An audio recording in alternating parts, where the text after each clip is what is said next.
جالس بعد المغرب أقرأ القرآن، وكان إلى جنبي رجل ورافع يديه يدعو، فأعجبني خشوعه وبكاءه.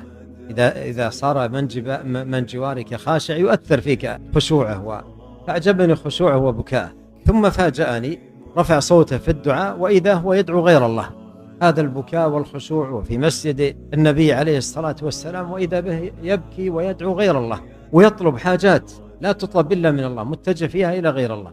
فلا طفت الرجل، لا طفت وقدمت مقدمات، ثم ذكرت أهمية الدعاء، وإذا كان الدعاء بخشوع وبكاء هذا أعظم في القبول وأرجى في الإجابة، يدعو الإنسان وهو خاشع.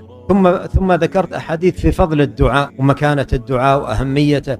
هذه كلها حاجات تلامس أشياء في نفسه يريدها ويطلبها. ثم انتقلت إلى بيان أن الدعاء حق لله وحده، ما يدعى إلا الله. تعمدت أن أكثر من الآيات الدالة على ذلك. ذكرت آيات كثيرة مثل من أضل ممن يدعو من دون الله من لا يستجيب له إلى يوم القيامة، والذين تدعون من دونه ما يملكون من قطمير، قل ادعوا الذين زعمتم من دونه فلا يملكون كشف الضر عنكم ولا تحويلا، قل ادعوا الذين زعمتم من دون الله لا يملكون مثقال ذرة في السماوات ولا في الأرض. وأخذت أسوق له آيات.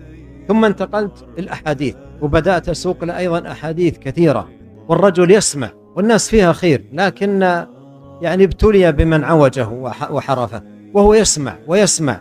فأردت أن أطمئن هل فهم استوعب هذه الآيات والنصوص أو لم يفهم. فأوقفت هذا السرد للأحاديث والنصوص، ما كنت أعطيه شيء مني، وإنما آيات وأحاديث أسمعه كلام الله وكلام رسوله عليه الصلاة والسلام. وتعمدت سقت له آيات وأحاديث كثيرة. ثم التفت إليه وقلت له وأنا قاصد، قلت ما رأيك؟ رفع رأسه ونظر كذا نظر يعني يستغرب.